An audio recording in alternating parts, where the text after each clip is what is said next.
Welcome back, everyone. This is episode 179 of the Jiu-Jitsu Dummies podcast. We are brought to you by Black Belt Digital Marketing. Anything you need to build your business on or offline. So that's web design, SEO, Google Ads, graphic design, printing. We've got new AI products. We can absolutely help with anything. Check us out at Black Belt Digital Marketing on Instagram or our website, bbdigitalmarketing.com. You can request a free review of your online presence today. My name is Milton Campus. I'm a Black Belt training out of Coral Springs, BJJ in Coral Springs, Florida. Don't forget to like, comment, save, share, click that subscribe button. We appreciate all of your support. Joining us today is Ben Chen via Zoom. He's a black belt and co-author of Lessons from the Mat, the 12 martial arts principles that will help you succeed in business and in life. All right, so Ben, just hang out with us for a few minutes. We've got a few shout outs. Joining me today is my incredible co-host, Ben Stark. How you doing, brother? I'm doing well. Yeah, you're allowed to introduce yourself this time. Hi. How you see how I moved in the queue? I am Ben Stark, head coach and owner of American Top Team Palm Beach Gardens, the absolute best training facility in the North Palm Beach area. The best. The absolute best. Absolute best. And most important, well, not most importantly, but secondarily, the only Academy Safe accredited school in the Palm Beaches. So if you are into the martial arts, if you want to train and you want to do so in a safe space for you and your family, come check us out. So, by the way, we are with the coaches from UCLA. We have about 40 coaches, 2 per class. How cool is it that you have an entire college system? We're almost at we'll be at, when we get them all onboarded, at 200 coaches nationwide. That's awesome. Throughout just the United States. We've got a couple in Canada. Remember, we're doing all of North America, but we've got a couple in Canada. But close to 200 once we get all of those other. Do you think we can get Academy Safe in Brazil? So we might be going to Germany. No kidding. I'll tell you about it off air. We've got something going on with an organization in Germany who has partners here in the U.S. and Canada, but they want to replicate this in that's awesome. Germany. Cool. Of all places. So very, very cool. That was a relationship that Rob from McDojo Life had, and it's bearing fruit. So cool. We are also brought to you by academysafe.org. Academy Safe is a nonprofit whose mission is to help clean up the martial arts by advocating for background checks and U.S. Center for Safe Sport certification. And yes, even though it's called U.S. Center for Safe Sport, people in Canada can do it. Anybody can do it anywhere, and I would recommend it no matter where you are, parent, coach, whatever it is. We also have that concussion training. And then we onboard, we check for cameras in a facility, AED, make sure you have CPR, first aid, all those things that make an academy safe, including making sure they have insurance, which, again, I always say it is the weirdest thing when you're onboarding somebody and they're like, oh, I've got to renew my insurance. Let me get that to you. Like, you don't set your Google Calendar? I think it's mainly that a lot of academies go, I need the insurance to get my lease, to sign my lease. And then after that, unless there's a lease renewal, they let it go. It's happened a lot. That's nuts. But I'm glad that we're doing this. I'm glad that we're doing this. It's funny because that was the last thing we added on at the recommendation of an insurance agent. And I was like, all right, I guess we could do that. It makes sense. And it's been one of the things that has been the hardest to get from them. It's like the last thing that you get. It's AED because you got to, potentially buy one, and then insurance. So AED was my last. You can check us out. I say us. I am the executive director. You can check us out at academysafe.org or on Instagram at academysafe. You can use code. It's JJD. FIVE. So JJD5, but spelled out JJD5VE. You get a few dollars off your annual membership. You don't have to have everything done, right? You joined, you're a member. We gave you a page once you pass your background check, once the owner passes their background check. So you're like live on our site. It'll say you're not accredited yet. So you don't have to wait till you have everything. Don't worry, wait to get your AD. You can sign up now. We get you, right? We're getting everything certified, and then we give you an accreditation that you've got all your certificates and everything, including the one thing that we didn't mention is like a lineage check. So again, check us out at academysafe.org. You can click right on Register My Academy. Or we're getting to the point now where we can start saying you want to find an academy, right? If you're a parent or you're moving or you just want to find a new school, you can get on there. You can see on the map, you see all the little pins of all the schools that are that are registered. Forget Yelp. Last but not least, forget Yelp. We actually link to everybody's listing page links to their Google reviews, right? Because I think that's important too. Yeah. We're checking you out and saying you have these things certified, but you should be looking at their Google reviews and what students and former students are saying. Thank you to our friends over at Flown Roll. I got my Flown Roll shirt on today. Ooh. Hands down, the best custom gi and no-gi gear in the business. Visit them on Instagram at flowandroll.com, or excuse me, flow_and_roll. It's flowandroll.com. You can check out their custom designs that they've created for academies and competitors across the country. I know you as an MMA guy, you got fighters that are going into the ring. They just need one pair of shorts with the logos on it. Reach out. You go right to the Flow and Roll page, flowandroll.com, and the first thing is like you request a custom order. That could be a gym owner, or that could be a fighter, and you can just get your one-off done. You just need maybe one or maybe two pairs of shorts if you have some extras, but he'll put their logos on there. Cool. And again, great pre-order program for new gyms. He doesn't really he's not pushing it, but if you're a small gym or a new gym and you need to load up on your stuff, reach out to them. He's got a really cool pre-order program so that you don't have to pay a lot out of pocket. Get your gear, stock up on inventory for the gym, and you're not out all this money. If you do order anything online there at flowandroll.com, you get 20% off with code JJD. All right. Anything else? Did you talk about? You talked about fight tape. I did not talk about. You didn't talk about fight tape? No, I just talked about. Oh, you're supposed to do fight tape. Go ahead, man. Pardon me. Come on, man. Let me get fight tape, and you always forget to really push. That's why I was trying to push the gym. PBJ. I'm sorry, Ben. Beach guard, PBG. Go ahead, rock and roll. Okay. Fighters, competitors, jiu-jitseros, no matter what combat sport you're in, you use athletic tape. Wrists, fingers, knees, ankles, doesn't matter.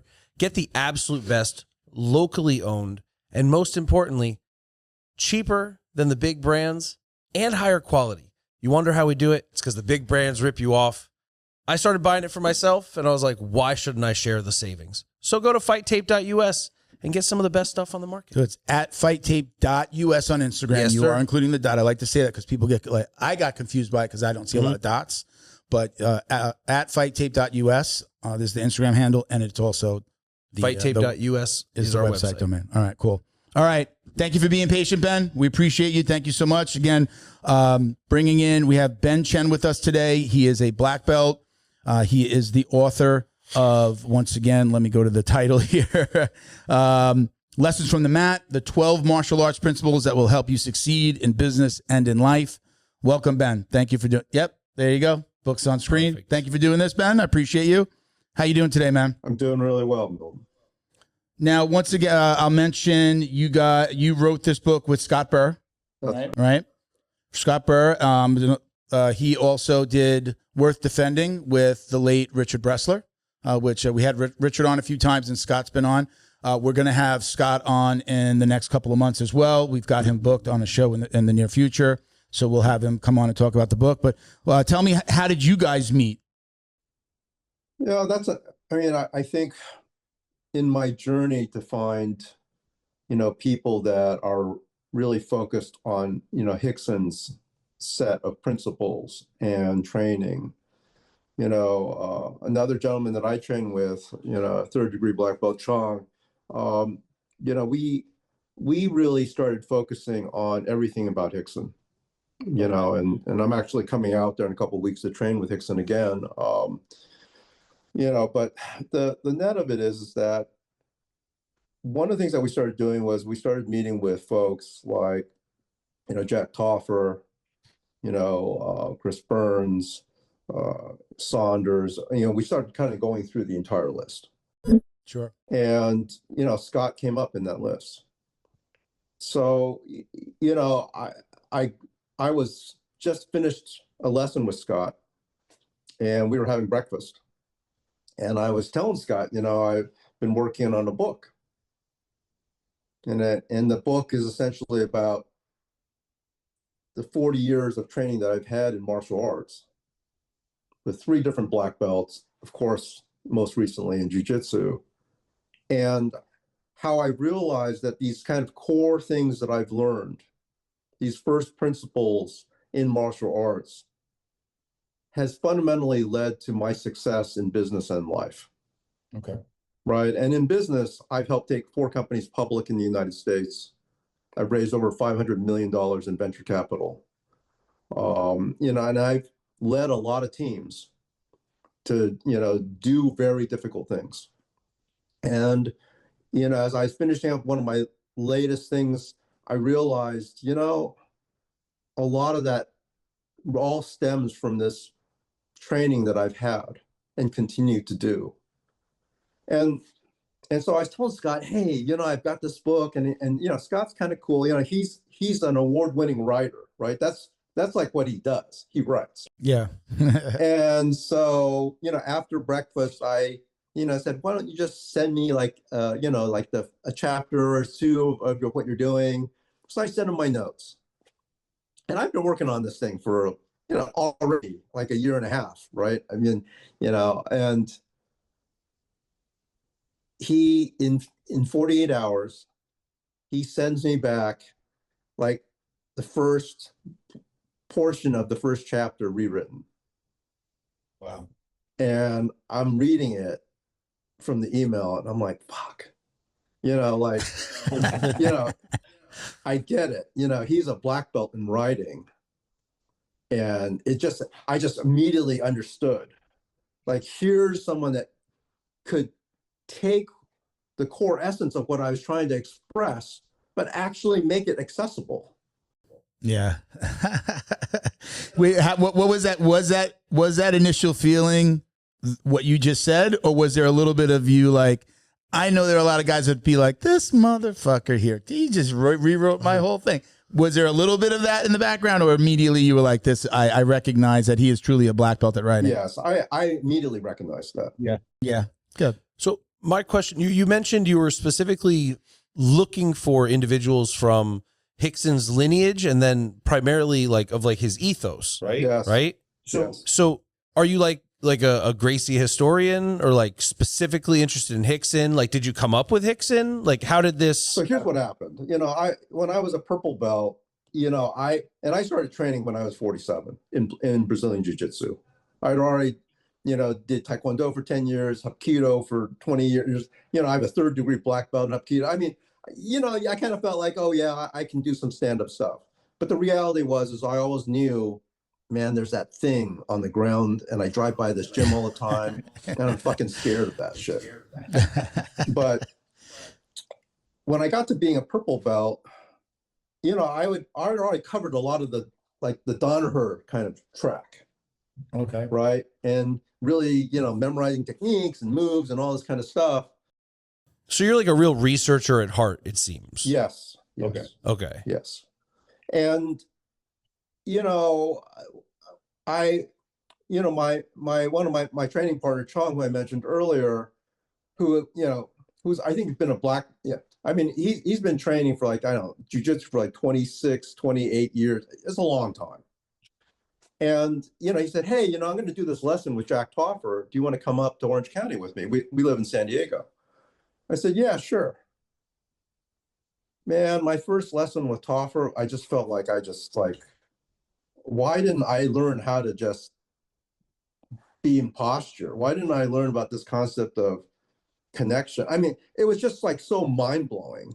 And I felt like I don't want to say wasted time, because I also feel like you kind of need to kind of go through the rigor anyways before you can actually appreciate what's being handed to you. Yeah. But I quickly realized this is super important. And more than that, I started using it. Right? I'm small, about like 5'6", weigh 135 pounds. You know, I'm used to getting crushed. I'm 2 of you. You know, so I started using it. Almost. And it was working. And I'm like, this stuff works. And so then I started thinking, okay, I'm just going to keep learning this. So then I really got turned on to Henry. So I started going through all of his stuff, and, you know, it just kept going. And I started really getting, so that's how we got to Scott. How much of this do you like keep? How much do you retain? Like when you're taking in that much information, you know, that much technique, like how did you do it in a way where you would actually be able to retain it over time? Or were you just binging the videos going like, oh man? It's a great question. You know, I think as a purple belt versus now is very different. You know, because I would constantly rewatch and take a lesson, go back to the videos. I would, you know, cycle through.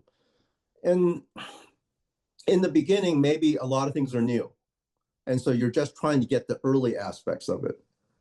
But then later on for me, I would then be able to really feel like, okay, oh yeah, the elbow needs to be there for that connection to the guy's hip, right? Or I need to make sure that my posture is this way, or I'm really focused on dropping my weight down. And so now when I teach, you know, I always try to review the night before, just in my own mind. And I have lots of, you know, video of my private lessons with Chris or with Scott, or, you know, of course I have no videos with Hixon because he doesn't allow that, but, you know, I'm constantly, and I'm always kind of picking up a new tiny little detail in my mind. Oh yeah, I should focus on that. But it's different. I think when you're, you know, Scott and I have this conversation a lot, which is, you know, can you teach Hixon's jiu-jitsu to people that don't have a black belt? I want to say yes. Like, I'm still in the early part of the cohort group. So are we saying that as like understanding a concept, like where you really can't fully take it all in until you have that decade or so of experience on the mat? Or are we talking about like step by step, this is the super secret sauce? Well, here's how I think about it, right? It, like, if you don't even know what it means to be in a closed guard, or what it means to be in someone's side control, and even kind of like just the basic positioning, now for me to come and get close to you and say, well, you know what? Now that you understand this, let's just think about the ground as your friend, right? And how you're going to connect to the ground, and how you're going to translate that connection to your connection inside your body. And you're going to take the foot that's connected to the ground, you're going to transfer that connection to your hip. You're then going to transfer it to your core. You're then going to transfer it to your, you know, arm, to the hand. And that's all going to be one thing now. And now you're going to transfer that connection to the person that's on top of you.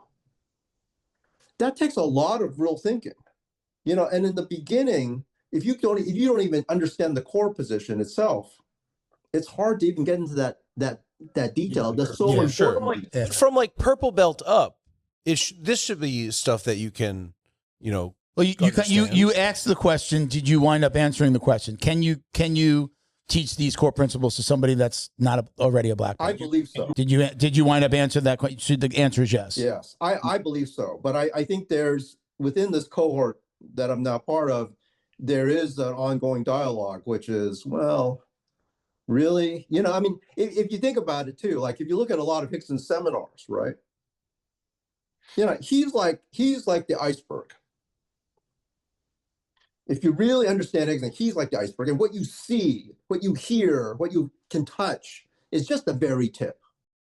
It's so much more under the surface, right? And so if you go to the seminars, they're just, you know, they're like, let's talk about base. Well, you know what? If you don't have base, if you can't even, you know, understand that one principle, sure, the rest of the stuff doesn't matter. I mean, in its simplest form, what we're saying is like, you need to have fumbled around with it a little bit and screwed it up, and you're just maybe not that great at it to get these other little principles. I mean, I was helping out some white belt females last night who were just kind of like not getting the moves, and I was like, all right, I'll go over here and just kind of work with them for a little bit. And then it wound up being like, basically I gave the girl like an hour private. We just wound up, there was two girls. It was a younger girl, but she went off and she sparred. It's like, she has enough knowledge to now understand, like, I'm filling in the little gaps as I see her do little things wrong. But I'm also not giving her like something that's too advanced. Like, just work on this. And next time I see you, like, hey, we'll roll or we'll practice something and I'll give you the next piece. It's almost like Like, I love the lockdown and just teaching somebody how to get into the lockdown and then what they need to do from it. Those are two different freaking lessons. Yeah. You can spend your whole time with a white, a blue, even a purple belt, and like just getting, okay, look, you got to windshield wiper your feet in, and then doing it from both sides, or what's an outside lockdown. So like, I get it. Like, I feel like it's like you just have to fill in some gaps, and I'm giving her like the 4-stripe white belt version of what she needs. You know, she's a brand new white belt. Like, okay, look, you just need to know this. There's so much more beyond that. But if I gave that to her, her mind would explode and she just wouldn't get anything. And then it's frustrating because I'm not getting this. But I think you kind of have to fumble around at a few levels. And then again, one of the things I love is the black belts. So many black belts at my gym now, the new gym that I'm at, that I can just follow one of them around or watch them roll. And they just have the details that they provide or the things that they do, or just like, man, I don't do that. But, you know, 3 other black belts do it 3 other different ways, right? So it's just like getting those little nuggets from everybody and then just making it my own. I mean, that's like the fun part for me. You know, at black belt now, it's like those are the things that I'm looking for, like fill in the things that I'm doing wrong. I'm not like super big on like learning a ton of new techniques and let me berimbolo now and you know, like I can't do that. You know, I want to like fine tune my base of jiu-jitsu. Does that make sense? As a 50-something-year-old, 250-pound man, you don't want a berimbolo? I don't want a berimbolo. What are you talking? I'm not berimbolo. I'm not going to invert. Don't lie to us. Don't lie to them. Don't lie to Ben. I'm going to do everything I can do to not have to invert because I want to be able to get out of bed in the morning. That's fear. But I understand what he's saying. Like, I think you have to fumble around with it. You can't just teach these concepts to somebody on their first day. They have to have fumbled around with it a little bit. Yeah. If they hadn't failed at it, they wouldn't appreciate it or understand why it's so important. Yeah, I think that's what we're saying, right? Right, Ben? I mean, that's it. So yes, right. But at the same time, I have this firm belief that because unfortunately, most gyms don't really teach these quote unquote really basic things, right? The base, connection, weight distribution, being the neutral point, all those kinds of things. And maybe, you know, that's boring. You know, people came to the gym, they want the shiny new object quickly. And it maybe doesn't translate to money, right? Or sustainability for their gym easily. It just isn't taught initially. Like, I don't think people want to come and get an hour's, you know, dissertation on what basis. Yeah. But that's when that's what a seminar is for, I think. At least I believe, right? That's like, go to a seminar and you get like, again, you're getting some of the finer details. I also think it depends on where you are, you know, between white and black belt. I think, you know, I started late. I started jiu-jitsu late as well. I was started right before my 41st birthday. So I came to this very, very late as well, at least late in my mind. And, you know, it just depends on what level you're at, I think, right? Like a white to purple is not going to want to, like, they want to learn the cool new moves. I think once you get to like brown and black, you're like, I've heard other people say this and I somewhat agree with it. Like, you kind of have your game fine-tuned as you're getting to brown belt. Like, you have your game. So if somebody comes along and starts filling in some of the little gaps and go, I see that you do this. This is how I do it. And it adds to your game a little bit. It's like, thank you. It's the whole 1% better every time, you know, get 1% better every day. That's what I'm looking for. Not even the 1%. Give me a 0.5%. Give me a little bit that makes, oh, wow, I didn't realize putting my foot there was going to make that much of a difference. We've been working on the John Wayne sweep, and I had my feet wrong, and I'm like, man, I hate Wayne sweep. I hate the John Wayne. You know the John Wayne sweep? No. Oh, yeah. Just like you're in half guard, and you put your feet on top of each other, and you just tip the guy over. Oh, like I hate your that. knees under their groin, you dump them. Yeah, yeah. Oh, I didn't know that had a name. Yeah, I love that. There's sweep. a million different names, but that one's called the John. My gym calls it the John Wayne sweep. I'm sure every move has got like 15 different names. I have no freaking clue. But like things like that is like, oh shit, man, I'm not putting my feet properly. I just never really paid much attention to it. They're working it, and I'm like, oh, now I'm using it all the time because I love the half guard. I love that lockdown entry. So, but again, like the white belts and the purple belts just want to like teach me a new choke. You know, like, you know, how do I do this? What is it? You know, how do I do this throw? Well, meanwhile, I'm like, no, I want to know where my foot needs to be. And I walk away from that class going, now I got it, right? Like, it's weird. I feel like I present, so like last night I spent 40 minutes on talking about chest placement for killing a shin shield. Like, here's how we distribute our weight. Here's our base. Here's where we're putting. And you've got students of all levels. Yeah. Are they Like, and how do they? I will feel say about honestly, that? Were guys falling asleep in the like, corner, or are they no, really like, taking last to night it? was a slow night, so I just had like 4 blue belts, a green belt, and a purple belt, or something like that. So it was dudes who had been around, so maybe that's why it was better received. But I know if I have 15 white belts on the mat, and I'm like, all right, guys, let's talk about putting your sternum on the outside of their IT band. They're gonna go, yeah, they don't. what? Yeah, You know, they want. here's why we need a 45-degree angle. We want spread feet, toes for athletic base and mobility. Here's our grip set. Is this a pass? Okay. Yeah, I mean, so it's the audience. I mean, right? At the end of the day, it's the audience. So Ben, are you yourself? You're a student of the game. Are you coaching? Are you okay? Okay. And we used to be the Gracie Lomita. Okay. All right. Now, you tell me if we can. We're talking about 12 principles, right?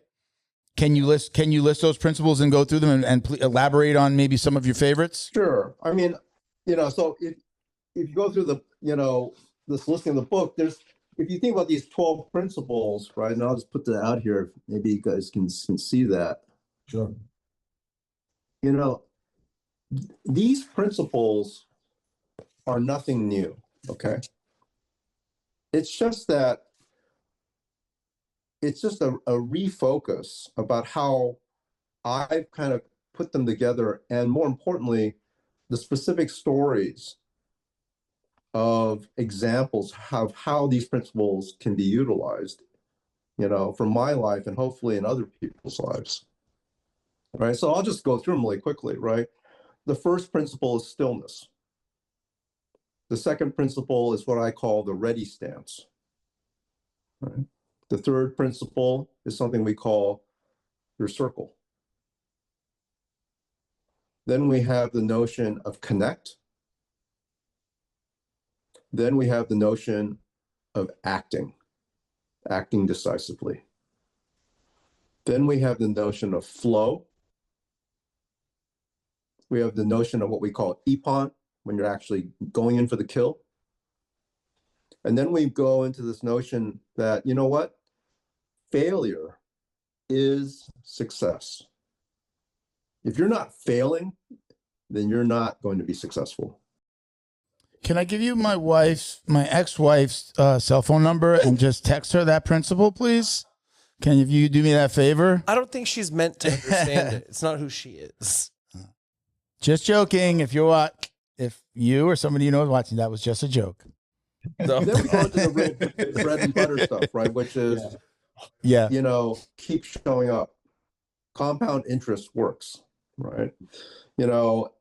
I then move into more specific, kind of more lifestyle things, embracing discomfort.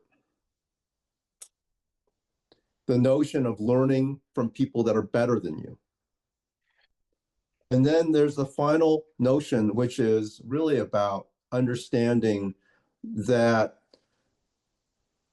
there is a gray zone for all things, right? So you kind of grow up with this kind of rules of definement, but to actually have artistry, to be the master, you kind of have to leave that to have your own true expression. Okay. And I see how every one of these principles relates to business. As a business owner, I'm sure you do too, right? Of course. Now, in each chapter, and again, I'll apologize. Today, when I was going back to some of your emails, I'm like, oh, look, they offered to send me the audiobook, and I didn't take that offer because it's very difficult for me to sit down and read something, but I would have listened to the audiobook. If you'd still like to share that with me, please, that would be wonderful. And by the time this comes out, I hopefully have finished it. So my apologies there that I'm not more well-informed on the book. I've got a box full of books over here. I'm going to be honest with you. This Scott's book with Richard Bressler is the last one I read. And I was so under the gun. Like I wanted to read it and get it done before the podcast that I stressed myself out so much. I finished it, but then like McDojo had a book. It's impossible to keep up with. There's so many. I did listen. Like, if you send me the audiobook, I'll be able to listen to it before. Ben made me that offer in the email, and I didn't see it. And I would have said, yeah, send it to me. I just flew. I've just been on flights. I'm flying again next week. I would have I need something to listen to, and I would have. So again, I apologize that I'm not more well informed about the book, but again, super happy to have you.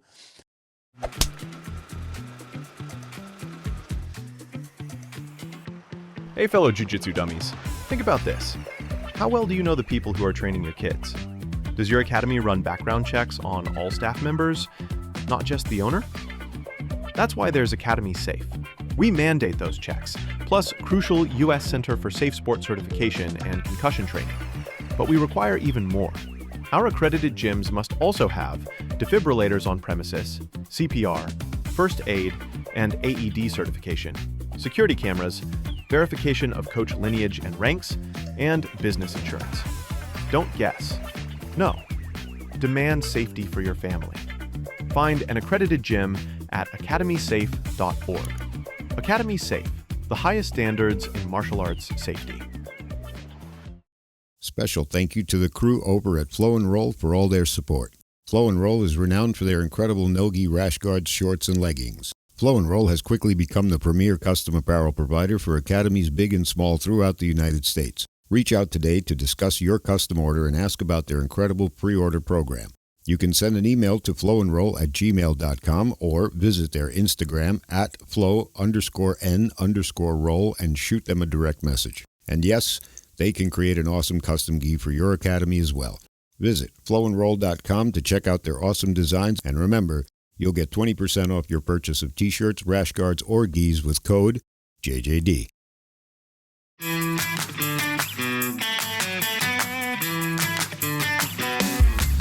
Is your business getting lost online? Black Belt Digital Marketing is a full-service digital marketing agency that helps you get found, get leads, and grow. We specialize in local and website SEO, so your business stands out when customers search.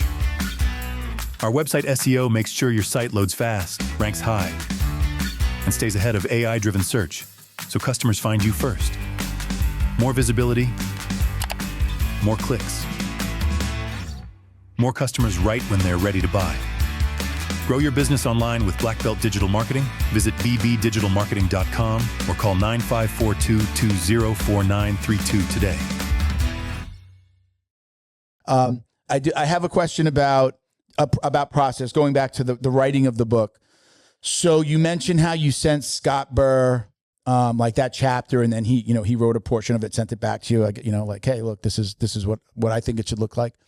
Was that the process throughout? Did you have a finished book, or once you engaged with Scott, were you guys then working on every chapter together, or was it you and he was refining? We worked on every chapter together, okay. And it took about a year. Okay. And it was, and the thing I really appreciate about Scott is a no bullshit guy. Yeah. He's legitimately the real deal, right? Yeah. I don't want to get in a brawl with Scott. He's that guy when he's got a really good cauliflower ear. So he's that guy that you see walk, you're like, yeah, walk the other way. Your ears are really good.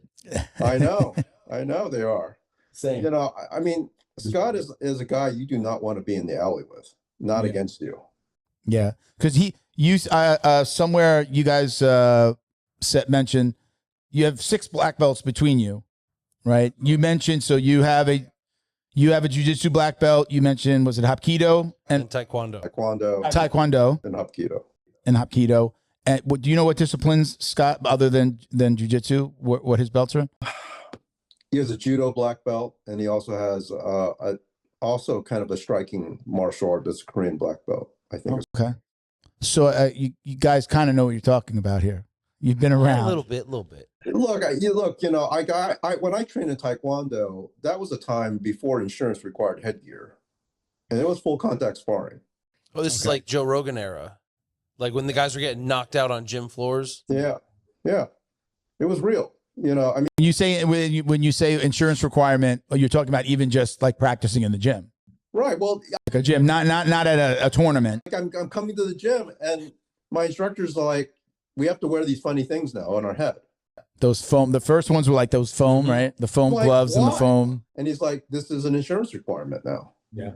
You know, and you put them on, you can barely see, you're like, you know, peripheral vision. And, you know, it took a while to get used to those things. But I'm just saying, yeah,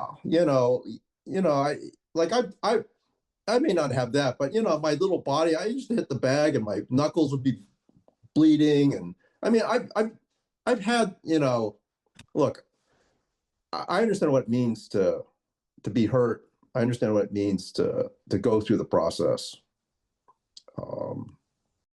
I'm curious, at starting jiu-jitsu at 47, you said, right?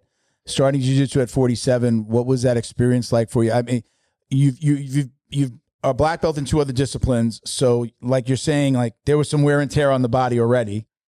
And, you know, I did some martial arts as a kid, but probably never more than a few months at any discipline. And I was like, you know, would quit. And then I found wrestling I liked. I did that for a few years. But, you know, starting at 41, I mean, at 41, I was still in pretty good shape where I wasn't like beaten and battered every day. Once I was a few years in, like my wife, who was my ex-wife, who was my girlfriend at the time, she literally I'd be like, hey, push me. She'd take her foot and help push me out of bed in the morning, just like to get that roll over, like, because I couldn't sit up, you know? So I'm curious at 47, did you, I mean, again, you had, I'm sure you had some wear and tear on your body from the other disciplines, but what was that like when you started jiu-jitsu? You know, I'm not going to kid you. It was really fucking tough. Yeah. Hell yeah, it was. Yeah. You know, I mean, I think I threw out my back twice. I had one of my ribs, you know, it was really hard. Yeah. And, you know, we're up close by Camp Pendleton. So we got a lot of, you know, service guys. We got a lot of, you know, fire 20-somethings that don't police. care how old you are. You got some young, tough guys. And in addition to the, you know, the guys that are in their 40s and they have families and they want to, you know, They have to go to work in the morning. Mm-hmm. you know, so I would tell you, you know, it's a very humbling experience to have somebody that is, you know, I weigh 135, to have a guy that's like 175, 195, and then to go to a guy that's 220, maybe get to like a guy that's maybe 300. That's only once in a while, but you understand what it means to be on the ground with another real person playing a game to 100% till you cry uncle. Yeah. That's tough. We had a talk with a guy last night. I'm not a coach at my gym, but I was one of the 3 black belts on the mat last night on a Thursday. And we were talking to this guy, and he kind of got the impression that people didn't want to roll with him. And he's 250. You got the right impression. He's about 5'11". He's about my height, 250 pounds. I'm 230. He's 250 pounds. We're close in age. I don't know his exact age, but we're close in age. And I don't want to roll with him because he's got to win every sparring. He's got to win the drilling. He's got, you know, like, and he's okay. He's just okay. He's a blue belt. He's just getting okay. Mm-hmm. And he was just like, I get the sense that a lot of people don't want to roll with me. And me and the other black belts that were there, we took the opportunity to tell him, like, we didn't candy coat it. We're like, you're right. You're trying to win all the time. He's like, isn't that why I'm supposed to be here? I want to get better. And I'm like, that's not how you get better. He was literally rolling with a little kid that wasn't more than 100 pounds, 110 pounds. And he's like rolling over on him hard. I'm like, stop. You realize that kid deserved it. That kid deserved every bit of it. He probably like, didn't clean his room, put away his laundry. I bet he didn't help with the dishes. Probably. You know, whatever, dude. That kid needed it. But, you know, I don't think he truly understands that. You know, you just roll over on that guy, that little kid wrong, and you're going to pop a rib. You're gonna pop. And I'm like, and so we wound up having this talk with him, and it was just like, at the end of it, he was just like, thank you, guys. And we're like, listen, if we didn't like you, we wouldn't be telling you. We would just beat you up until you leave. But we like you. We like you. We think that you add something to the gym. So you know, just calm down. He didn't get the concept of like working his defense, like pulling guard. Like I pull guard on the little kids and the women. You know, I'm still working on my defense, but I'm helping them work their offense. Okay, yeah, I'm going to roll them over and then I'm on offense. But he truly wasn't getting it. And I think after the talk last night, he got it. And we're like, look, you have The to very be next careful. round, he killed a teenager. Yeah, he was. I hope that he gets it, but again, he's a very strong, thick, grown man. Did he have a luxurious beard? Did you get lost in his no, eyes? he's clean shaven. He's clean shaven. Whatever. But sometimes you have to have those talks with people. But definitely, again, I could beat him, but I don't want to go to the gym and get to like one of us is going to get hurt if we're both going at 100% during a training session, and I'm going to wind up, I'm going to not be able to roll out of bed in the morning.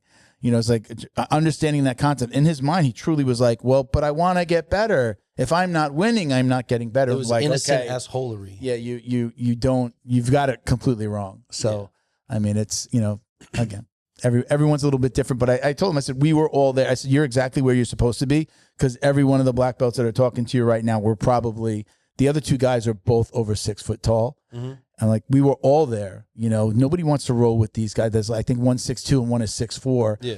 And roll, like, the legs just alone, it's like they don't even need their hands to do much of anything, but they could just manipulate you with their legs. Are so long and so difficult to pass. But anyway, so I mean, it just, I'm sure you encounter those things all the time, but yeah, I mean, what'd you say, 135? Yeah.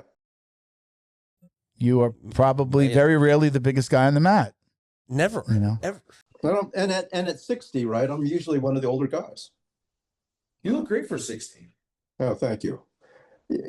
So you kind of, and that's why, when I started using more and more Hixon principles, right? Selfishly, it just was working for me. How far into your journey did you meet Hixon? So when did that happen? You started at 47. When do you meet him? It's about 2 years ago. Okay. So how many of these like Hixon principle, like what's the core of it? 3 things, 100 things?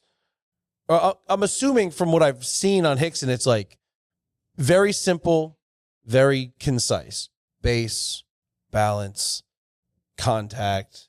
And then I'm sure there's something he's the originator of the, I think the originator of the term invisible jiu-jitsu, right? That's Hixon's thing, right? Yes, that's Hixon. Yeah. So guys, it's so I have so Signed much an to say NDA. on He that can't topic. tell us. Go ahead. We only have another hour. Please. The things sound very simple. Yeah. But quite frankly, the more I do, the more I understand how deep the well is. The knowledge that's there, the understanding that's there is incredibly deep. And so it seems so simple to just say, well, I should just make sure that we're connected. But, the notion of really knowing that the whole time, that there's no more slack between you and me in all of the positions, in every movement, that's not so simple. And I realized a lot of that, one time we'd shown a position to Hixon, and and it was a new thing, and he said, show me, so, my partner is on him, doing this submission in theory. And I just watched the tumblers start spinning. And in Hixon's mind, you see that, okay. Hixon's mind. And I could see, like, oh, there's the machine is working. And then after like 10 seconds, he says, this is not a position. And he just literally moves like his body in 2 different things. And then my partner he's just like off. He's like thrown off. And this is a position that most of people would just be like done. But it's because it's an art. There is no, like, you learn a move and you're going to apply that move universally. That does not exist. I mean, maybe 50% of the time, maybe when you're learning, it's good to know the logistics of the move. But the reality is, it's so much deeper than that. And that's kind of why in the first chapter of my book, I talk about stillness. because you can't see what is truly in front of you unless you have a clear picture. You know, you take a pair of binoculars and you're trying to see something, or a scope. If it's moving around just a little bit, that target is moving. You have to empty your mind. You have to clear yourself of all your preconceived notions. You're engaged in this engagement right now. There's this conversation happening. What is the other person actually saying? What is really going on in front of me? Only until you can get to that place can you efficiently deal with the situation at hand. And Hixon is like that. He's like, you know, there is no noise. He engages with you and he sees everything. And it's so deep. He can feel, he looks at, you know, it's everything. It's your breathing. It's everything. And I realized, you know, more and more that as much as it's important to know these moves, as much as it's important to know these kind of core understanding of the things, when I roll now, I intellectually know those things, but I rely so much less on them now. It's just really about what is happening in front of me. How do I feel? You know, I was in this arm bar from this brown belt the other day. You know, I think he weighed like maybe 185, 195. He's pretty locked in. And I did this unorthodox move to basically extricate myself. But I didn't think about it. I knew it was unorthodox, but I just said to myself, I got to bring my kettlebell, my weight, to deal with this problem. Where is my weight? How is it in relation to this situation, this dilemma that I've got? Well, this feels like the only way for me to move my weight to the problem. So I did that. And I got out.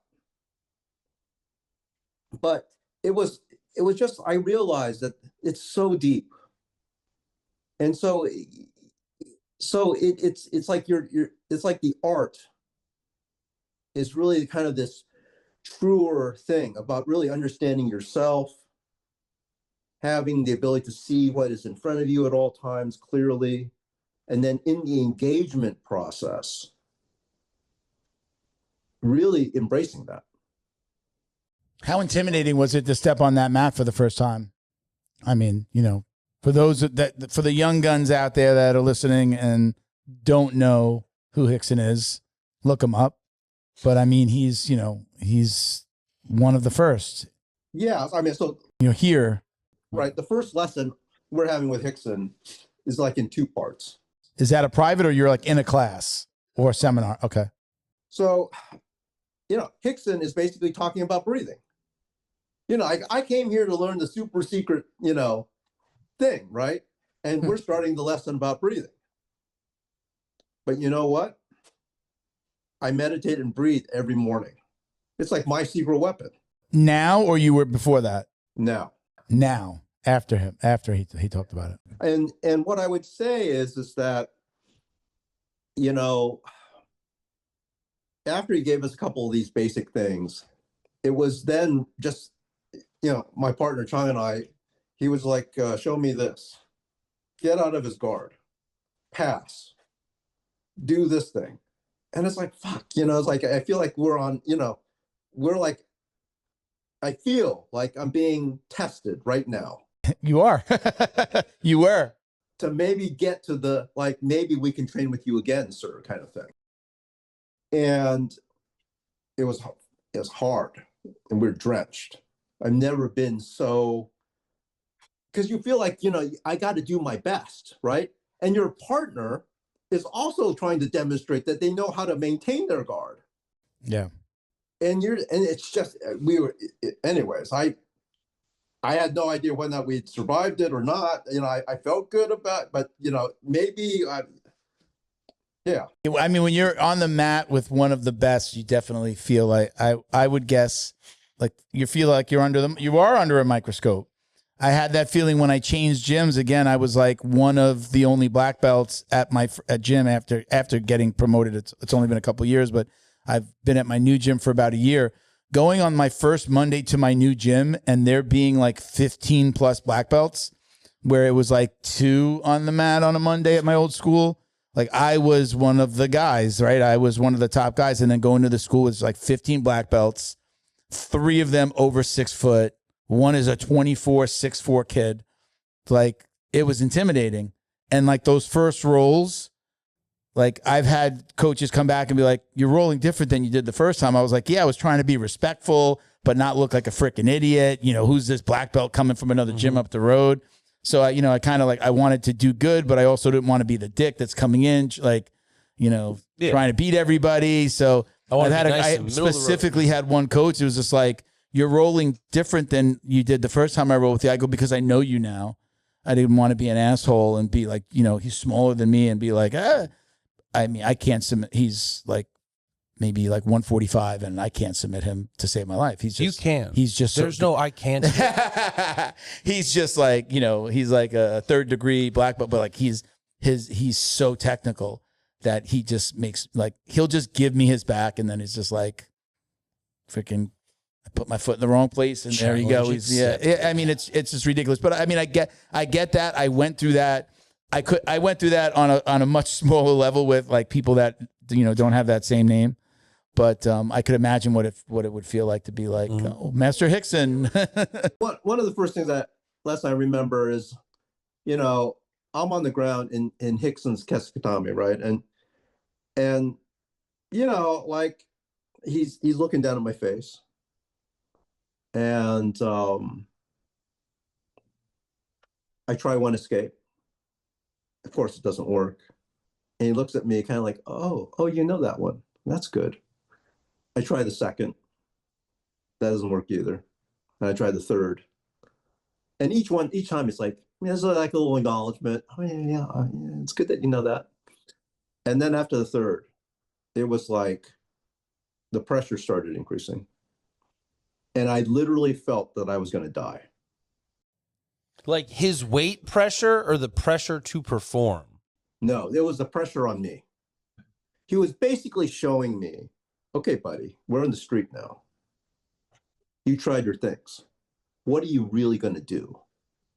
And I realized that I was going to die.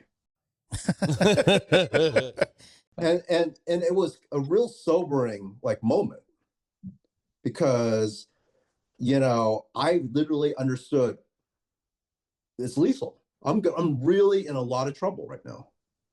And then what he did was he said, Ben, I need you to move your head this way and your chin, and I need you to breathe this way. And he made a couple small adjustments. I wasn't out, but at least I could breathe. And I just understood how intricate this art was. And how important it is to actually be really pressure tested. Yeah. This is not a game, I mean, it is a game in the sports notion, but the reality is, from a self-defense perspective, you really have to know how the physics work. And if you just have an idea that's never been pressure tested, you got a big surprise coming. You mentioned that Hixon doesn't like anybody to record, or doesn't allow it to record sessions. Yeah, you can. I know. Yeah, I know that there's a video out there. It's got to be. I mean, I saw it at least a decade ago. Definitely early in my. I didn't really even know who he was. I was getting. He was isn't he the guy that fought overseas, right? Like he's that guy. And he is doing a seminar in somebody else's gym, and they're filming. And he gets the head coach, the owner, to come up. And I forget exactly what it was. It was like a basic Gracie jiu-jitsu thing that he was supposed to do. I don't know if it was a takedown or some type of, I forget exactly what it was. But the guy didn't know it. This is a black belt. He's the teacher. And you could see it in Hixon's face, like disgust. Like he did this black, you're not a, like, it was, I read so much into it, like, oh, he doesn't even think this guy's a black belt. Like, you don't even know this basic of moves. And that's probably the only video that I think that I've ever seen Hixon in training. I don't think I've ever seen him in anything else, but Dave Kama told me a story one time. I was training with him and they're going through their black belt test. Yeah. Right? Him and like a couple other guys. And Hixon's in the thing. And like, it's an all-day affair, like a real all-day affair. Half the day has gone by. And some of the guys are doing okay, and some of the other guys are not doing okay. Hixon is my understanding is that he just called it. He just said, you know what? No one's passing today. Wow. We're just going to do this again. And, you know, like, if you really think about what the kind of rigor you have to have that, right? You have your guys, they're there, they've started early in the morning, they're drenched, you know, it's halfway through the thing. You might think, no, this belt means this. And to give you, some color on, I totally understand that. I feel like, we used to train with him once a month because when he was in LA, I'd just drive up, right? But now that he's in Vero, John and I, we fly there every quarter. And we'll spend 3-4 days, a block of days with him. By the third day, if he's shown you something, I feel this, like, and you don't, you kind of, there's a little bit like, if you don't grasp the concept, there's a little bit of, I can feel that. Yeah. It's like, come on, guy. I already showed you this. How do you go from not knowing the guy to, getting a private audience? When you look at like a Gordon Ryan, very difficult to get a hold of. And if you're going to get a lesson with him, it's like $1,200 to $2,000 an hour. Yeah, so to book, like, let's do 3 days with one of the all-time GOATs. How do you even get to that point? I'm not going to sugar. I'm sure he's got an unlimited number of people that just want to get the photograph and be on their way. Chong and I reached out to Hixon. It took us 1.5 years.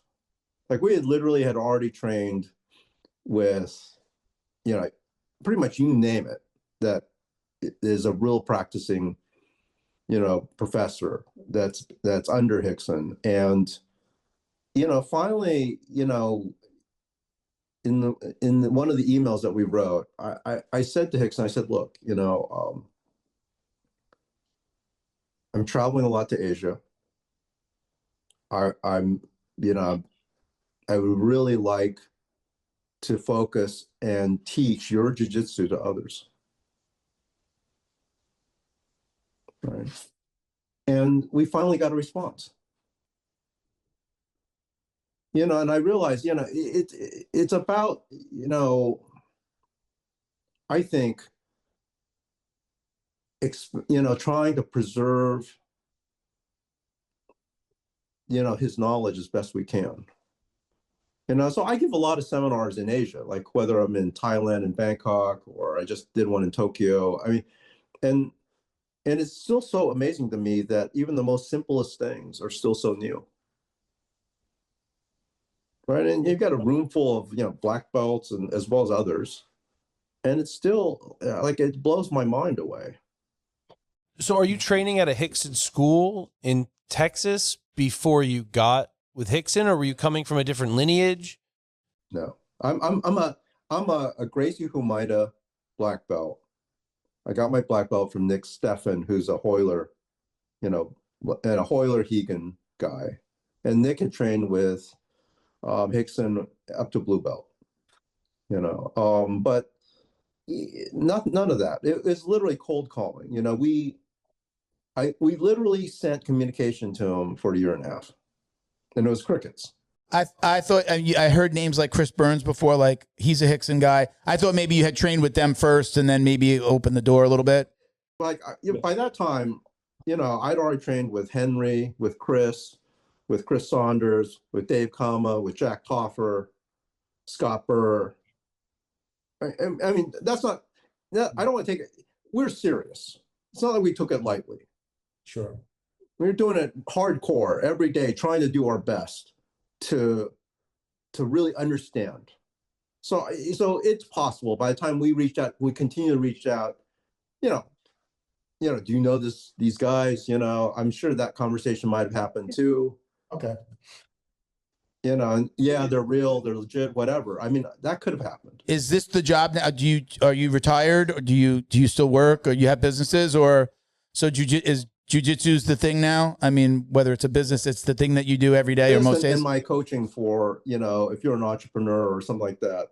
I mean, I love teaching. This is like that's the thing that I really love.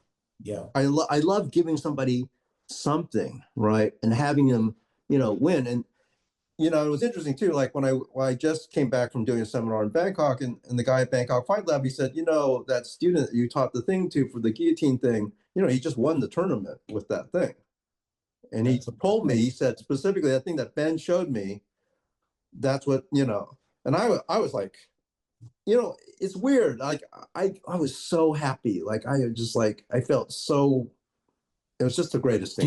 Do you have that feeling every day? But my Ben over here, Ben Stark, do you have that feel? I mean, is it different because you're doing it every day and it's students and you see them doing it? I know I have that feeling that Ben has on like such a small level.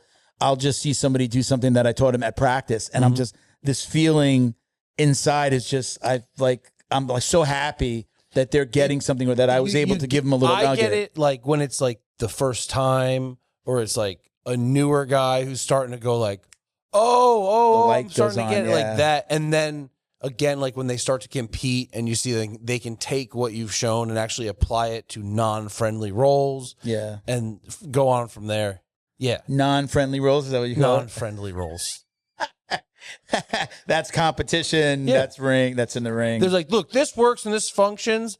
Don't do this to your friends. Yeah. This is from the how to alienate yourself from people lesson plan. However, competition-wise, fuck them kids. Yeah. I actually if I teach a move that I'm like, there's a dickhead version of it, I'll be like, look guys, this is the way you do it for your friends here. This is the way you do it for the guy that's rolling too hard with you, and then this is the one for the streets. Yeah. Like just little things like that. Like just some simple things, but like don't do this. You're only doing this to people that you don't like. These two versions are probably the people that you don't like, but here's the one for this room. So I like to teach that. But I get that.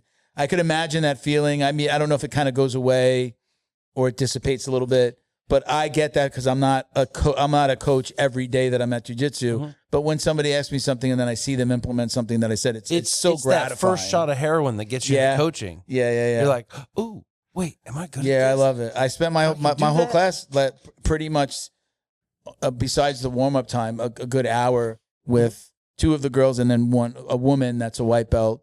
And she was just asking me questions and asking me. We were like supposed to roll, and I was like, "Oh, hit me, go ahead. I love this. Keep it going. What else do you want to know? When I'm here, I have a problem. When I'm here, I have a problem." And we just, we started to go over the stuff. And at the end, she was just like, "I'm so sorry, you didn't get to roll." And I'm like, "I just had like the best class ever. Yeah. That was amazing for me to impart that knowledge on you. I love doing that."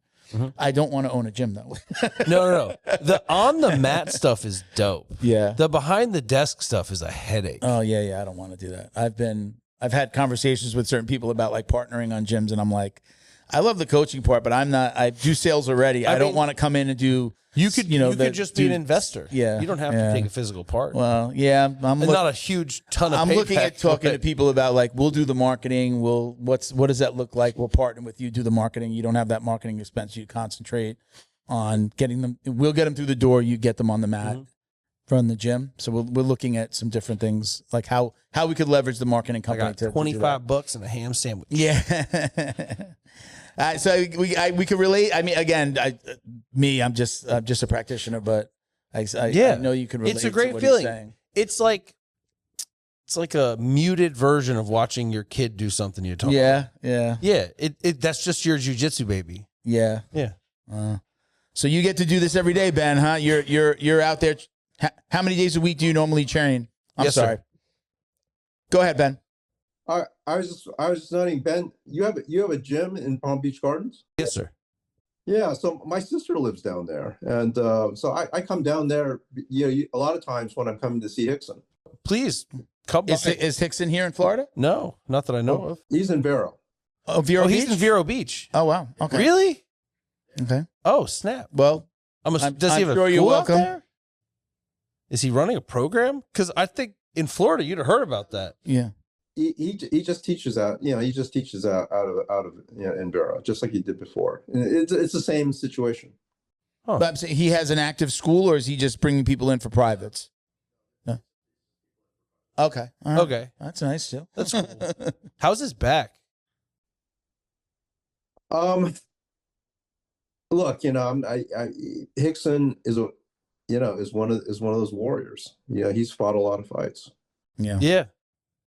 So but he is incredibly fit for all the things that have happened, and he's still incredibly strong. I'm sure of it. So talk to me about, I'm a business owner running.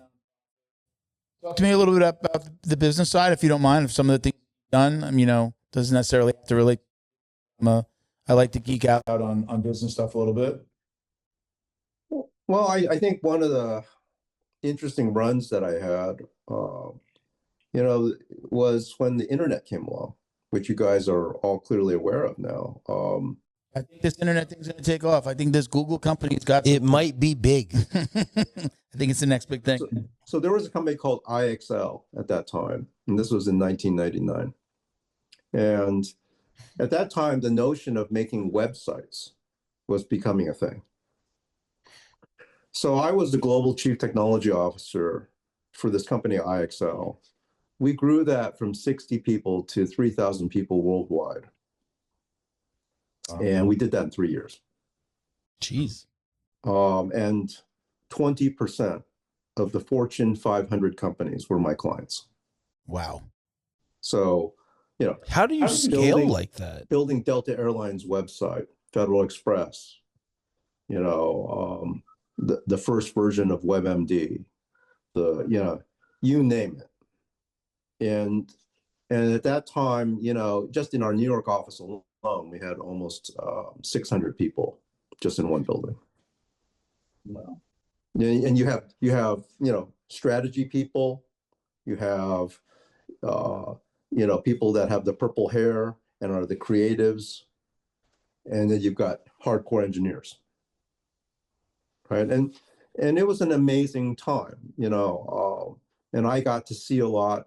I was exposed to so many great people, learned a lot about business and also interactive, things.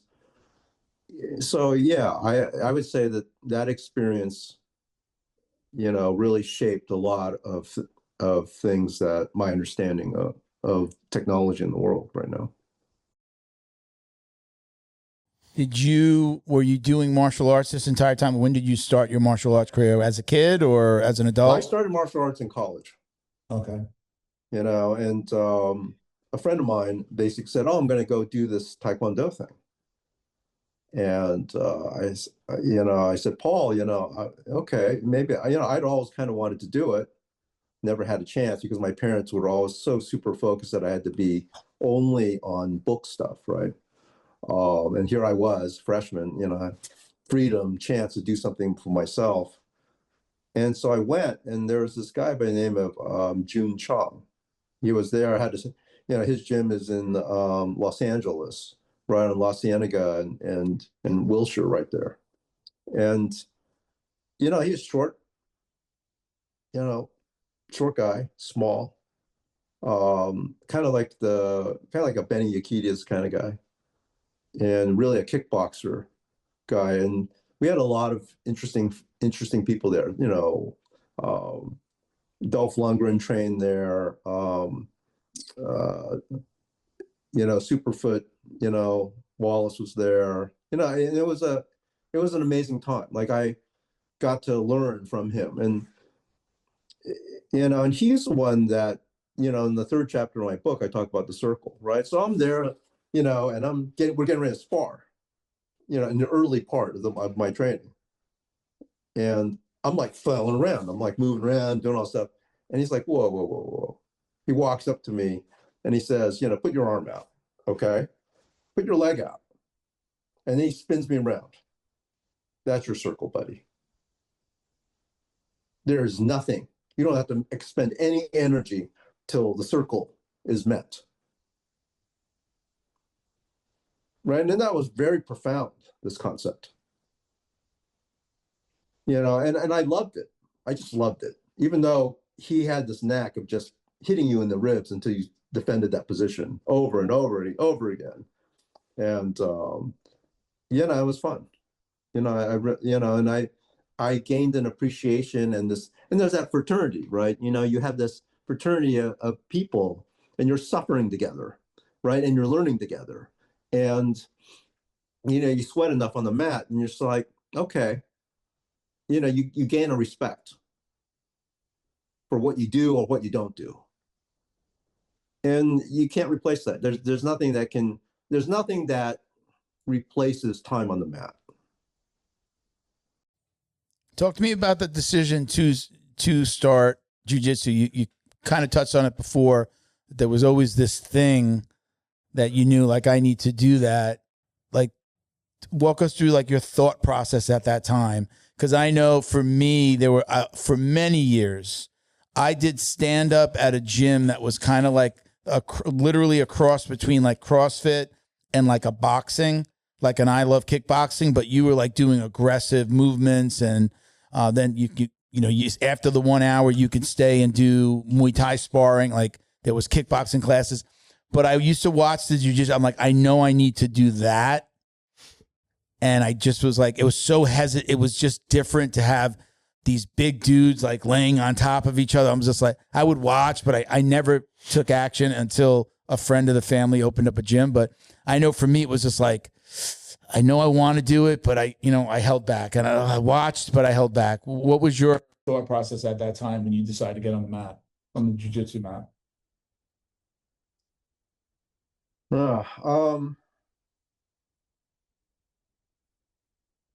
I had a an event that happened in my life that kind of changed my thinking about things.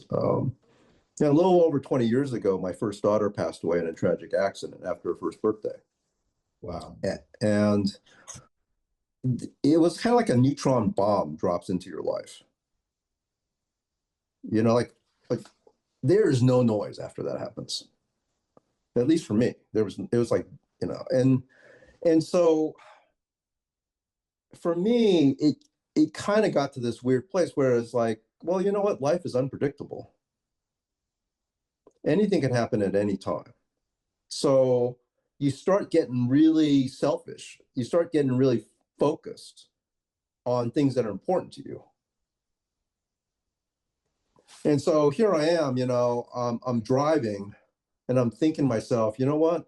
I see this Gracie Humida School every single day when I'm passing. And, you know, UFC's out, you kind of already know what the deal is. Yeah, you know Taekwondo, but you know Muay Thai is the more efficient, battle ready, and on the ground, upgraded version of judo, jiu-jitsu. That's really what's going on. And you're kind of kidding yourself if you really think you know, that's just the reality. That's just face the truth.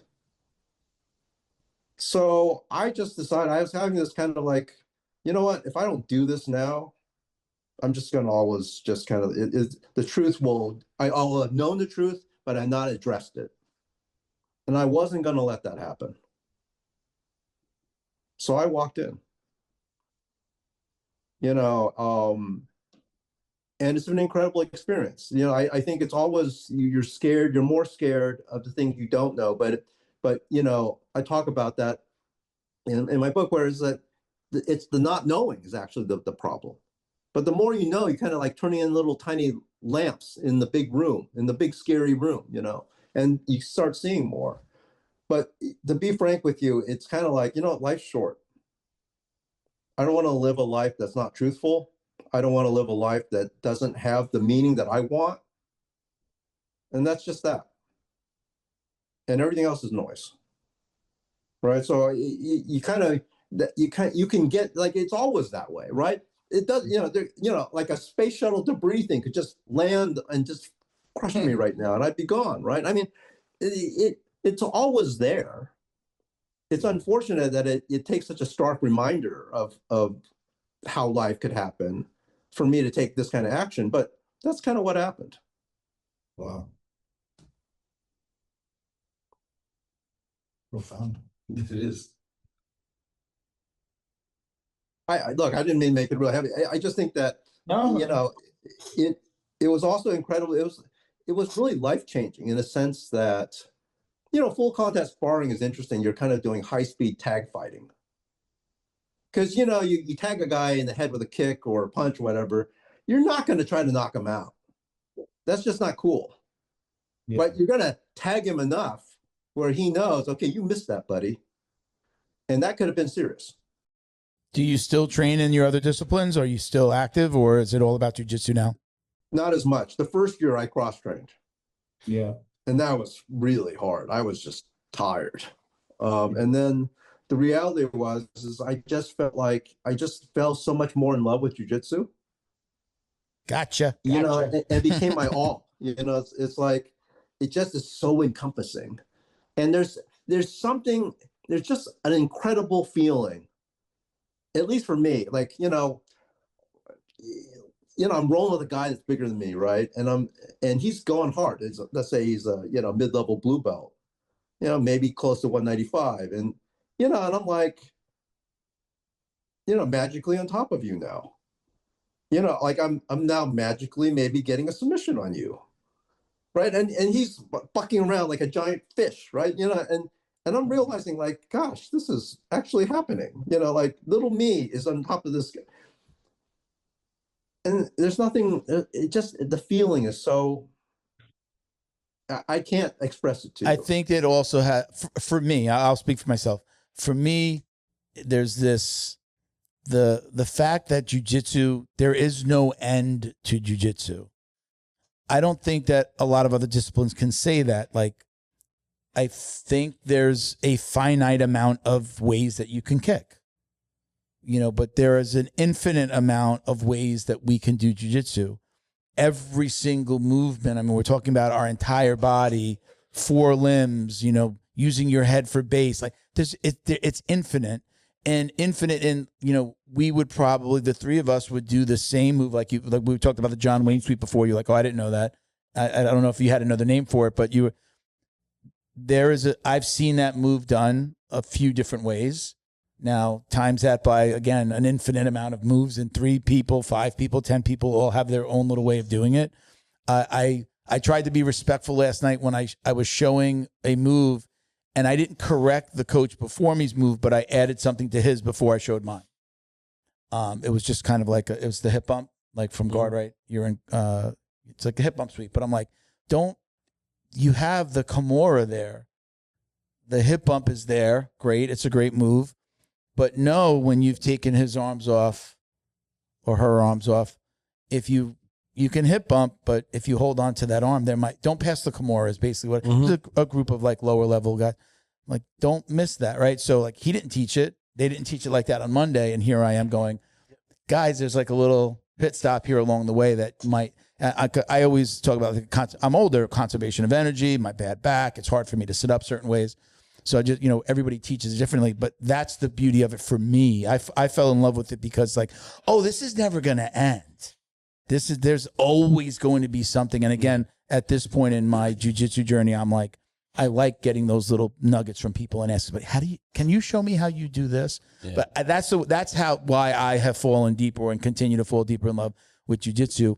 But I mean, everybody has their version of that, I think, of like what you just said, Ben, like, you fell in love with it.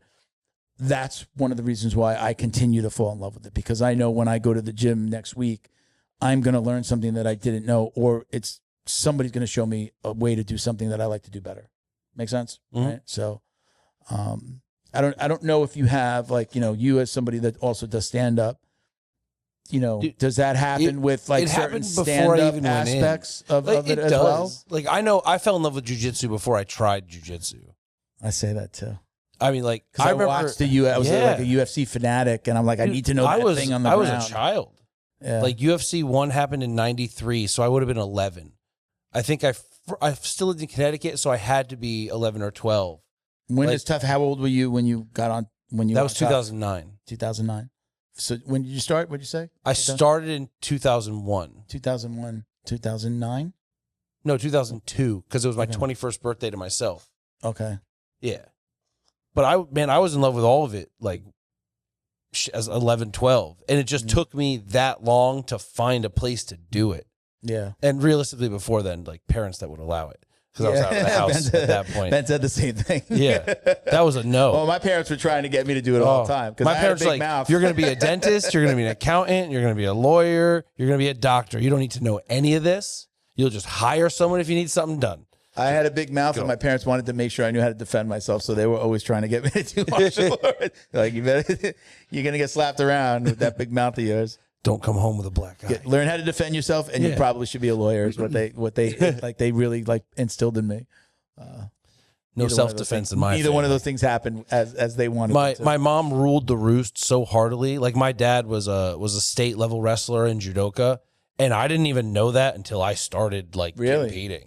Really? Because she was afraid that it would make me want to do it more. Probably. And then he couldn't say no because it's like, well, you did it. Yeah. You know? Wow. So like I didn't even get to know. Yeah. Yeah. So Ben, you said you're not cross training at all anymore. Maybe, Well, no, once not in a while? really. I travel a lot and I do different activities. Like I try to learn.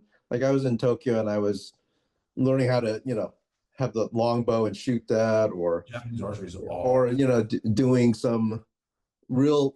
I learned a little bit of kendo, but really dressing up and then really going at it with a world-class fighter. But I'm just interested from that kind of aspect these days. If I do anything extra, Yeah. It's I think you said As a big before, fella, I would try sumo. would you? Yeah, why not? Yeah. What are they gonna do? Slap me? There was a jiu-jitsu event down here that went out. I think it was called Substars, and he tried to incorporate some sumo, but he was doing sumo with like famous people in like other disciplines. Like I saw Shaq do sumo once. they were martial artists, UFC guys, and the promotion fell apart.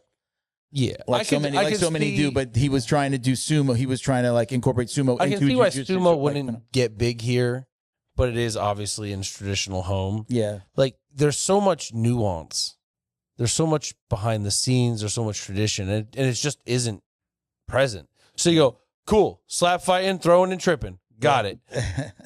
Wait, how long are we doing this? And each match is.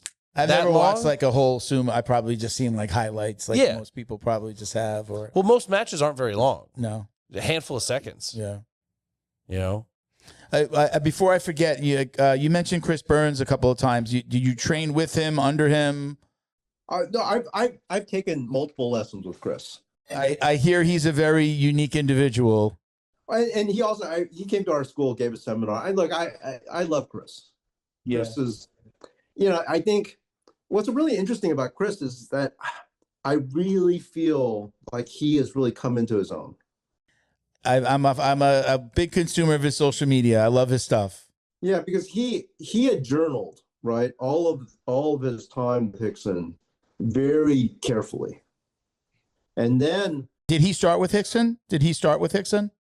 no, gosh, I want to say, was it Robig?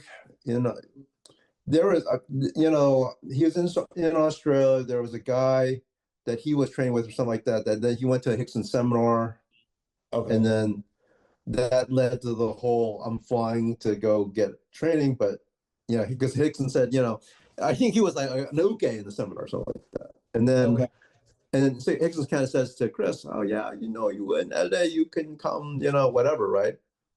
And the story is, Chris flies out there. Says, "Hey, I'm in town. Oh, and another time, and and he does this a couple times. Really?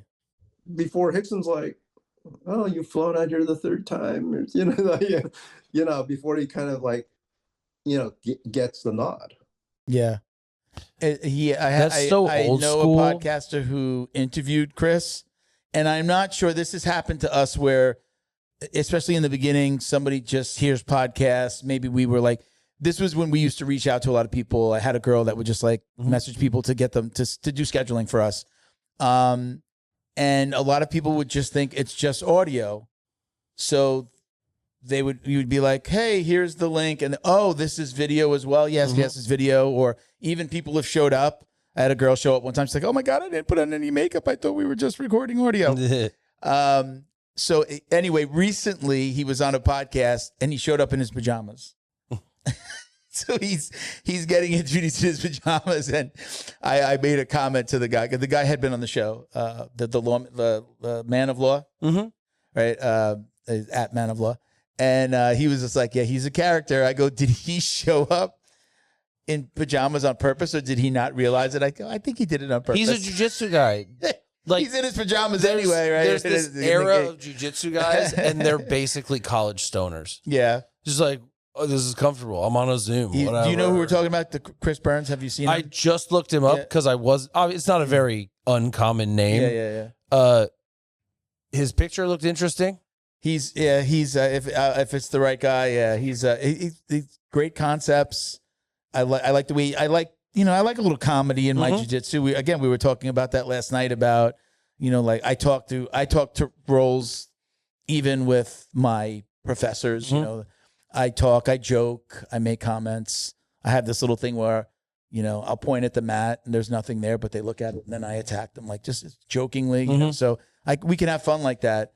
I've never rolled with Chris, but the way he talks and he teaches, it's very funny. It's funny and fun and, little tongue in cheek sometimes. I mean, I'll defer to Ben. He's actually trained with him, but I don't know if what we see in the videos and the social media is actually, how it is on the mat. Look, Chris is the nicest and most humblest guy. Yeah. And he's definitely opinionated when he sees something and he doesn't think works, Yeah. Maybe more so than I might just say, you know what, I'm going to show you a different approach, but Chris is I think one of the best things that he's contributed is actually his instructionals. Yeah. Are those relatively new? I've started to see him talk about those recently.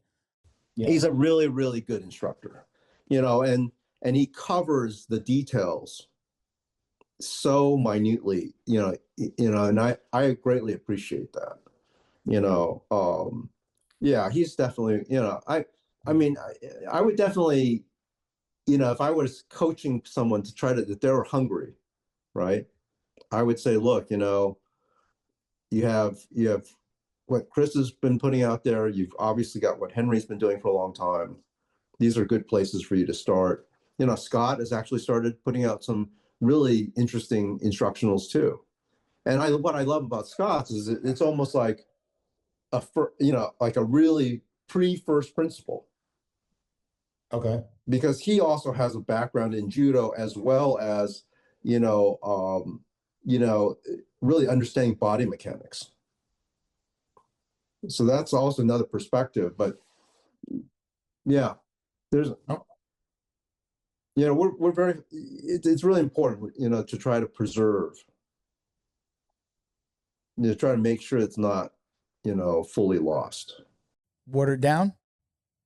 I think we can have the argument where with sport jiu-jitsu, I think some people take the stance that we're watering it down a bit.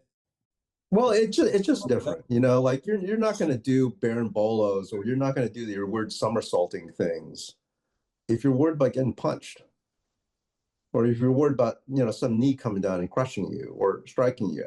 It's just the reality of self-defense is different from sport. Sport is great. And I want to be clear, like everybody comes to jiu-jitsu for something different. We all have something, some trauma, something that we're trying to come to the sport and get back. I either want to be stronger. I want to feel a little bit more confident. I maybe want to get a fraternity. I'm trying to, I have different reasons that I'm coming to train. Everybody has a different reason. And I think that what's important is that, I don't want to get confused. If you want to know self-defense, right, you should have learned that. It's almost like, but I do have a bias. I do have a bias in jiu-jitsu in that if you're a black belt and you don't know the self-defense portion of, it's a little hard for me to really, it's like, come on, you should at least take the time to incorporate, these very basic techniques and really understand them, how they work. Because even a lot of the self-defense that's taught, it's like, this is like a kata or something, like, it's like, dude, that's never working under pressure. It's not like the hands around your throat are going to get any easier. The guy's trying to kill you.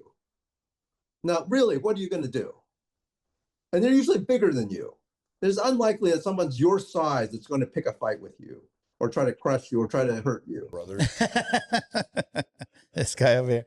Did you have a comment to make about that? Because when I said the sport jiu-jitsu thing, you were like, how so? Well, I was gonna try to get his thoughts on how the ecological approach is becoming way more prominent or popular, because it would seem that you're quite the traditionalist. You're going back to the old school styles. You're basing your stuff off of Hixon and simplicity versus this new concept, which seems to be. I feel like it's a new old concept. It's like just like everything that comes back, it's been there. Yeah. But it lacks instruction. Yeah. It has parameters that you're supposed to figure out how to work around yourself. You've trained with Greg Saunders, is kind of become the face of the ecological approach. Do you have any? Would you like to comment on that? Well, look, I here's my take on that, and in Japan, when you're learning an art, oftentimes what happens, and this happens in the corporate world too, they kind of maybe show you something, but they don't really tell you how to do it. And then they just throw you into the lion's pit. And as a cub, you're just supposed to like survive. Mm-hmm. And then over time, over the many years or whatever, you survive in a way that obviously works for you. Yeah. Right? You learn how to kill things and eat things and fight with the other lions best you know how. But it takes a long time, and you're not being guided really with the supervision. And I think there's something to that. I think everybody learns differently. I just think that my argument would be this, right? Martial arts has been taught for thousands of years a certain way. Right. And over that thousands of years of time, there have been many types of people, many types of instructors, and there has been kind of a way to do things. My bias is, you know what? It's worked. It continues to work. And my argument would be that had to be the most efficient path because that's the way the water is flowing naturally. So maybe there's a splinter group of people that can learn differently easier. That's great. More power to that. Yeah. But as the main approach, at least for me, that's not the way I teach. Yeah, I just don't think it works for the masses. I think you're right. There's a certain group of people who maybe like are training every day. It's different for the guy that trains 3 days a week and the guy that trains every day. That's always there. Like, okay, you can kind of start to figure things out. But, a lot of it's jiu-jitsu specifically, a lot of us are, some people don't love the word hobbyists. I'm training 2 or 3 days a week now at this age. I used to train 6 days a week.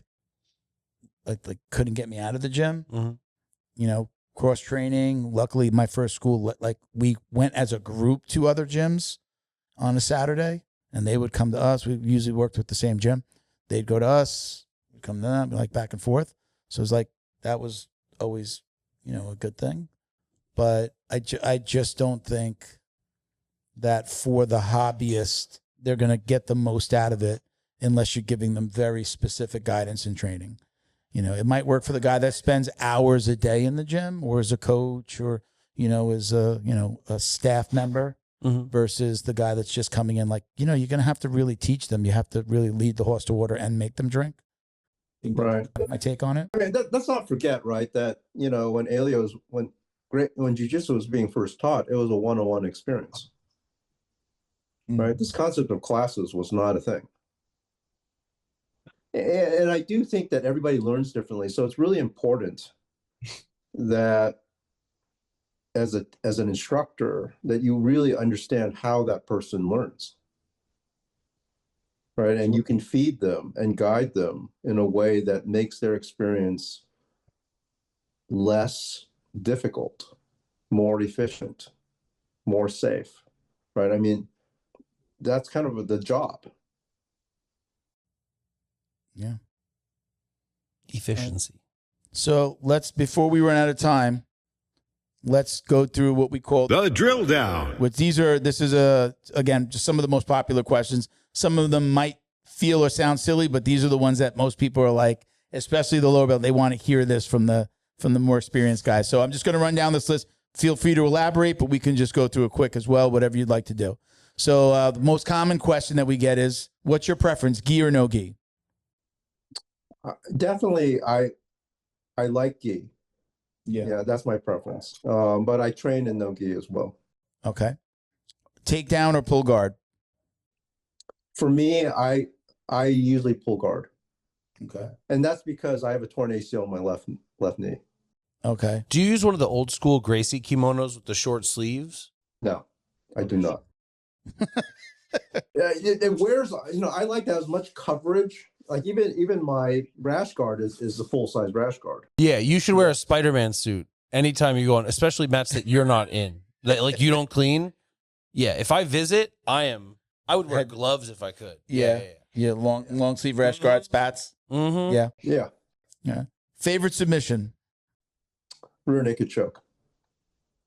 Now, I like this one. Not everybody controls the music in their gym, but do you prefer music during rolling? I do. What's your go-to? What's your music preference? AC/DC. AC/DC. Hey. Okay.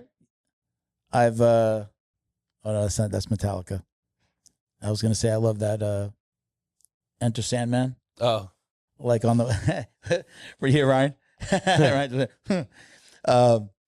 I got into it from just watching there's a football team that comes out to that. Is it like Virginia Tech or something like that? I forget who it is. They come out to I saw the video of them, like the crowd and the football team like runs out to that song. I saw that and I'm like, I downloaded it. Oh. That's my drive. That's one of my driving to jiu-jitsu songs. Okay. Like the hype.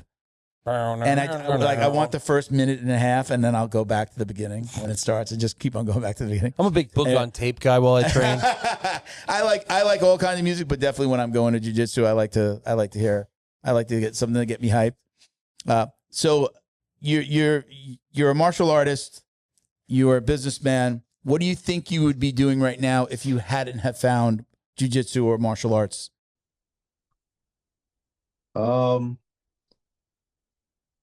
Boy, that's really a tough question.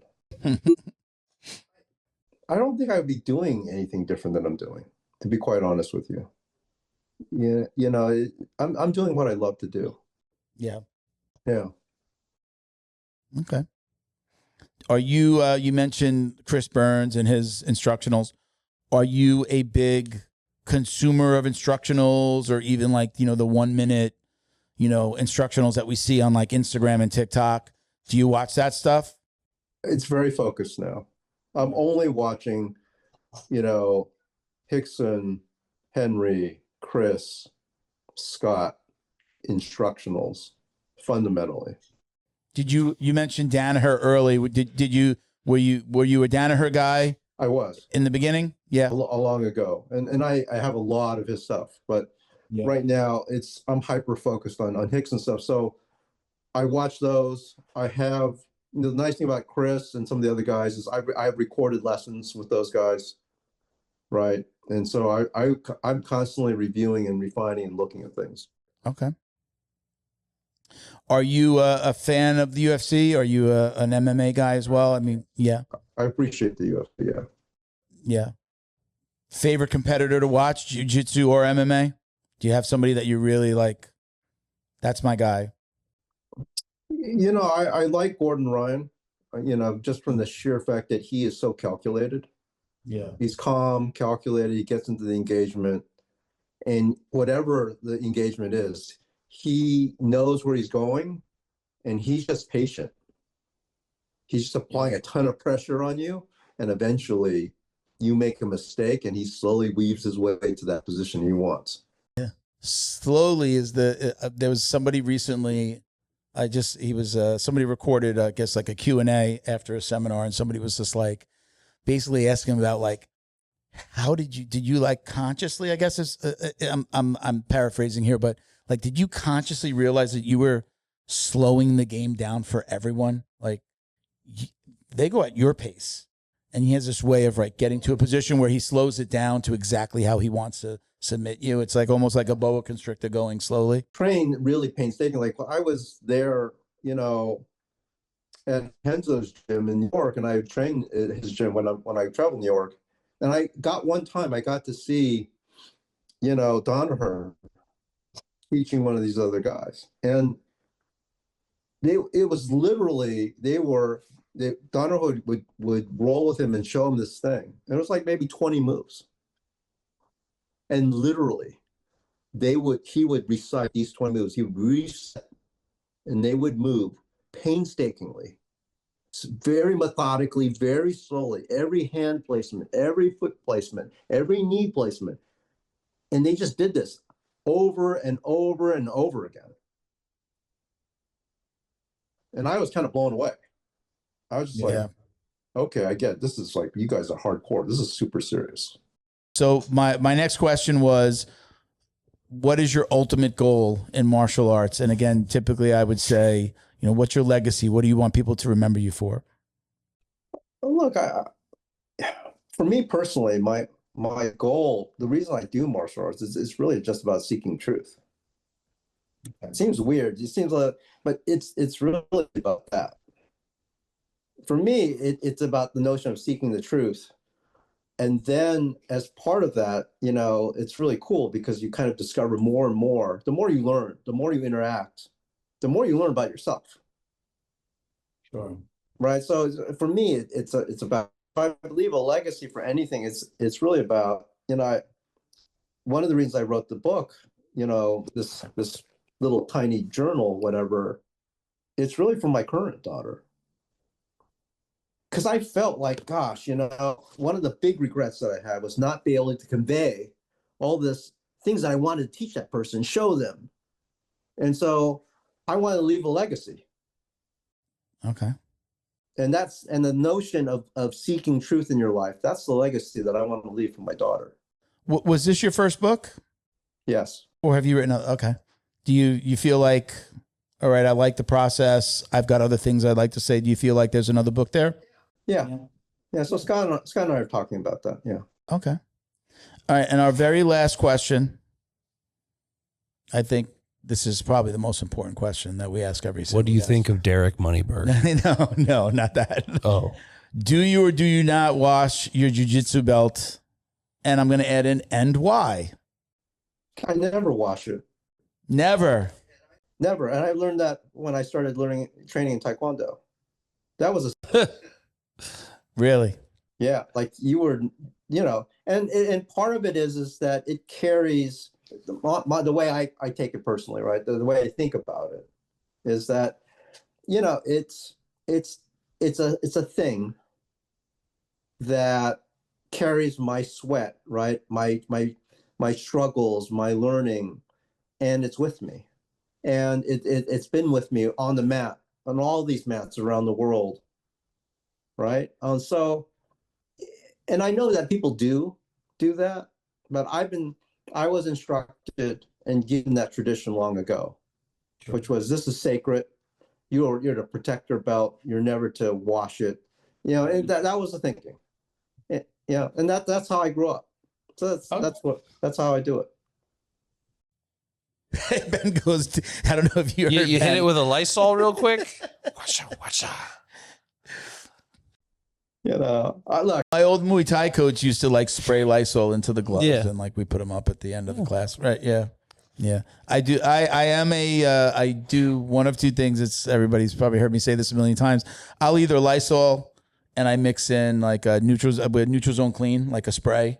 Mm-hmm. That's also for like the body, but I hang it. I have a little bag that I carry my stuff, not a backpack, but a bag that I put in my bag. So when I leave jiu-jitsu, I take my gi top, and my belt, and I put it in a A bag. sweaty bag. Yeah, it's like it's a bag. You can actually just throw the whole thing in the wash, but I do take it out.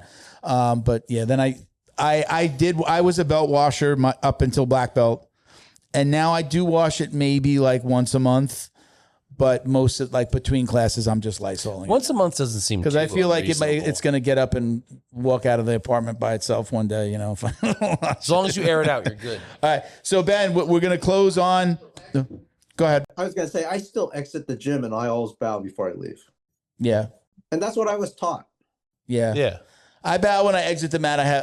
I don't think I've bowed like when I leave. Like you're saying at the door when you're leaving, you bow. Okay. That I think it's something that I was never taught. If I was taught that, I would do it. But I've certainly caught myself walking into Publix or to Whole Foods, and I've bowed at the door. No, that's just because the door opens too slowly. I've been like, my ex-wife, like she's seen me bow getting in the shower. I'm like, what the hell am I doing? There's only one other into something I've bowed. There's only one other place you bow. All right. So Ben, I know you held up the book a couple of minutes ago. Hold up the book again for us. Give everybody the title. Let everybody know where they can get the book and the audio book if they can get that online as well. Go ahead. So the book is Lessons from the Mat. It's available on Amazon, Audible, and Apple Books.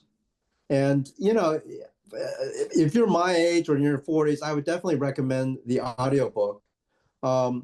It's me talking, you know, so you get that. And also, really important, there's a QR code in the book as well as in the attachment PDF for the audiobook for another set of additional videos that give you in-depth, a little bit more color on each chapter. Very cool. Awesome. All right.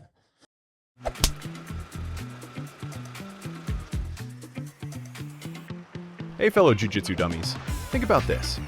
How well do you know the people who are training your kids? Does your academy run background checks on all staff members, not just the owner? That's why there's Academy Safe. We mandate those checks, plus crucial U.S. Center for Safe Sport certification and concussion training. But we require even more. Our accredited gyms must also have defibrillators on premises, CPR, first aid, and AED certification, security cameras, verification of coach lineage and ranks, and business insurance. Don't guess. No. Demand safety for your family. Find an accredited gym at academysafe.org. Academy Safe, the highest standards in martial arts safety. Special thank you to the crew over at Flow and Roll for all their support. Flow and Roll is renowned for their incredible no-gi rash guards, shorts, and leggings. Flow and Roll has quickly become the premier custom apparel provider for academies big and small throughout the United States. Reach out today to discuss your custom order and ask about their incredible pre-order program. You can send an email to flowandroll@gmail.com or visit their Instagram at flow_n_roll and shoot them a direct message. And yes, they can create an awesome custom gi for your academy as well. Visit flowandroll.com to check out their awesome designs, and remember, you'll get 20% off your purchase of t-shirts, rash guards, or gis with code JJD.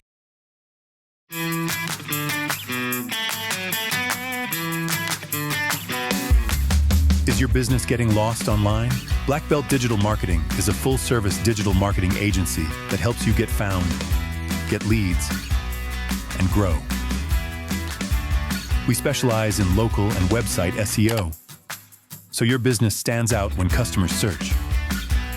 Our website SEO makes sure your site loads fast, ranks high, and stays ahead of AI-driven search, so customers find you first. More visibility, more clicks. More customers right when they're ready to buy. Grow your business online with Black Belt Digital Marketing. Visit bbdigitalmarketing.com or call 9542-204932 today. I look forward to listening to that. So thank you very much for joining us again. I told you, stick around. We're just going to say goodbye.